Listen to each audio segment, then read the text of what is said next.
Hello all, this is Abhishek Nayak and you are watching home classes. देखिए, last part of auto cycle में हमने देखा था कि कैसे ऑटो साइकिल की एफिशिएंसी डिराइव होती है। अब हम देखेंगे उसके ऊपर और कौन सी एनालिसिस की जा सकती है। देखिए, उससे पहले मैं आपको एक पॉइंट बता दूं कि हमने जो 1 से 2 adiabatic compression and 3 to 4 adiabatic expansion, ये दोनों एडियाबेटिक प्रोसेस में एनालिसिस करके हमने ऑटो साइकिल की एफिशिएंसी निकाली थी। उसमें एक रिजल्ट बहुत इंपॉर्टेंट है, आप जान लीजिए कि ये जो कॉर्नर पॉइंट्स है हमको मिल रहे हैं 2, 3, 4 एंड 1, इनके जो टेम्परेचर्स हैं उनका मल्टीप्लिकेशन सेम होता है और इस डेटा की हेल्प से आप बहुत सारे न्यूमेरिकल्स आसानी से सॉल्व कर सकते हैं।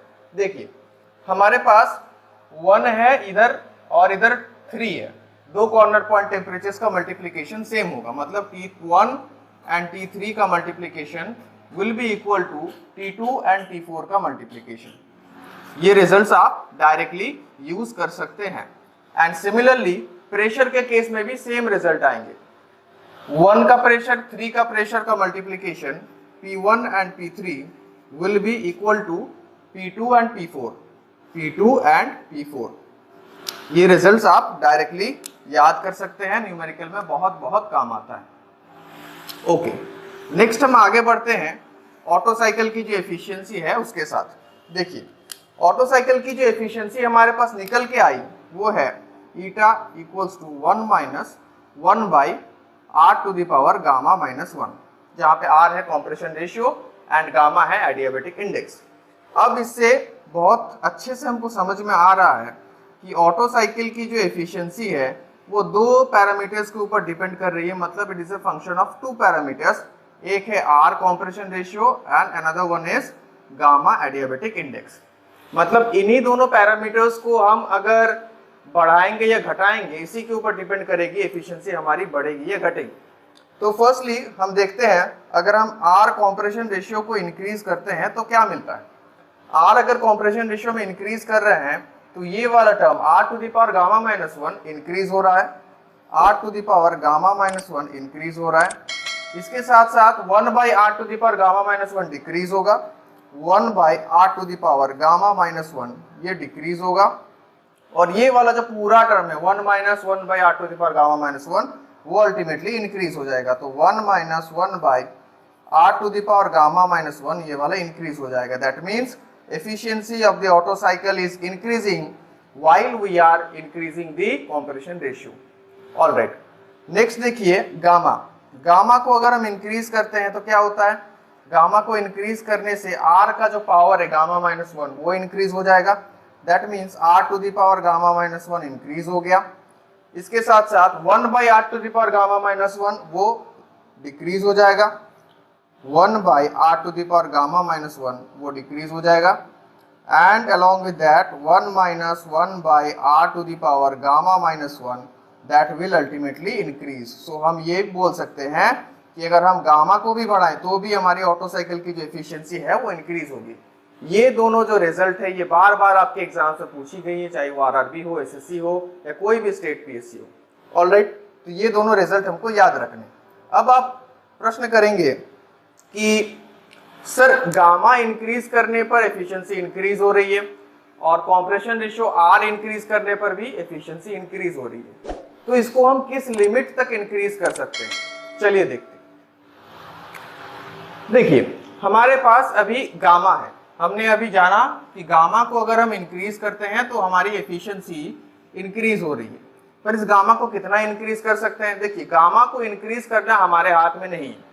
जो भी वर्किंग फ्लूइड हम इंजन के अंदर यूज कर रहे हैं उस वर्किंग फ्लूइड का एक पर्टिकुलर गामा होता है, तो हम ये जरूर सिलेक्ट कर सकते हैं कि कौन सा वर्किंग फ्लूइड हम यूज करें एंड उसका जो गामा है वो मैक्सिमम हो। तो गामा मैक्सिमम किसके केस में होता है, गामा मैक्सिमम हमको मिलता है मोनो एटॉमिक गैसेस के क्षेत्र में। मोनो एटॉमिक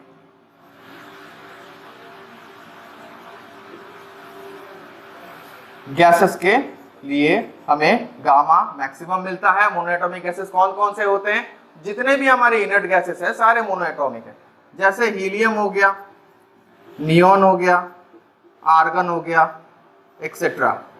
और इसके केस में सर गामा कितना मिलता है, आप मैक्सिमम बोल रहे हैं तो कितना मिल सकता है, वो होता है गामा इक्वल्स टू 1.67। ये भी डेटा आपके एग्जाम में बार बार पूछा जा चुका है, मोनो एटॉमिक गैसेस के लिए गामा कितना होता है। तो ये आपको याद रखिए, गामा के थ्रू से अगर हमको एफिशिएंसी बढ़ानी है तो maximum mono atomic gas use कर सकते हैं, जिसके लिए गामा 1.67 हमको मिलता है। अब हम आते हैं point where we have to increase the compression ratio to get the maximum efficiency. चलिए, तो अब हमको आर को बढ़ाना है, मतलब कॉम्प्रेशन रेशियो को बढ़ाना है और उसके मदद से एफिशिएंसी को ज्यादा से ज्यादा करना है। तो आर अगर हम बढ़ाते हैं तो एफिशिएंसी डेफिनेटली इंक्रीज होगी, no problem in auto cycle. पर आर को क्या बहुत ज्यादा कर सकते हैं? नहीं, आर को बढ़ाने का भी एक लिमिट है। ये लिमिट किस लिए होता है? ये लिमिट आपको तब समझ में आएगा जब आप प्रैक्टिकली एक इंजन को ऑब्जर्व करेंगे। एक फिनोमेना होता है इंजन के अंदर नॉकिंग। नॉकिंग के अंदर क्या होता है, एयर और फ्यूल का जो मिक्सचर हम पेट्रोल इंजन में भेज रहे हैं, अगर कॉम्प्रेशन रेशियो बहुत ज्यादा हो गया तो इंजन के अंदर का जो टेम्परेचर है बहुत ज्यादा राइज कर जाता है।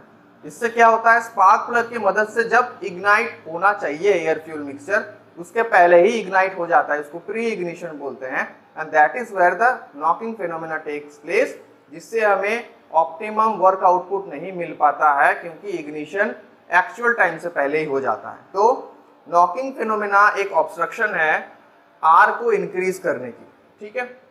तो कितना सर हम कॉम्प्रेशन रेशियो रख सकते हैं मैक्सिमम, आप बोल रहे हैं, तो मैक्सिमम कॉम्प्रेशन रेशियो जो हम रख सकते हैं पेट्रोल इंजन के लिए वो है 6 to 10, और ये डेटा भी बहुत बार एग्जाम में आ चुका है। पेट्रोल इंजन का कितना और डीजल इंजन का कितना? पेट्रोल इंजन में मैक्सिमम हम कॉम्प्रेशन रेशियो रख सकते हैं 6 to 10। ऑलराइट, तो इतना हमको पता चल गया। नेक्स्ट हम देखेंगे, सर इतना तो ठीक है, हमको मैक्सिमम आर मिल रहा है, मैक्सिमम गामा मिल रहा है, पर इसके मदद से हम मैक्सिमम एफिशिएंसी कितना गेन कर सकते हैं? तो इसके लिए माय डियर आपको जानना पड़ेगा कि एफिशिएंसी होती क्या है। एफिशिएंसी होती है net work output divided by heat input. एक फिक्स्ड हीट इनपुट के लिए जितना ज्यादा हम वर्क निकाल पाए उतना ही ज्यादा हमारा एफिशिएंसी होगा। तो अब हमारा टारगेट है ये फाइंड आउट करना कि कितना मैक्सिमम नेट वर्क आउटपुट हम ऑब्टेन कर सकते हैं इन सारी डेटास की मदद से। देखिए, अगर हमको मैक्सिमम नेट वर्क आउटपुट चाहिए, उसके लिए क्या क्या कंडीशंस होती है, ये भी बहुत बार एग्जाम्स में आ चुका है। अगर आपको मैक्सिमम नेट वर्क आउटपुट चाहिए, उसके लिए आर कितना करना है? आर करना है आर ऑप्टिमम। आर ऑप्टिमम वो कॉम्प्रेशन रेशियो है जिसके मदद से हमें मैक्सिमम नेट वर्क आउटपुट मिलता है। ये बात को याद रखिएगा। वो होता कितना है? Maximum temperature divided by minimum temperature to the power 1/2 multiplied by gamma minus 1।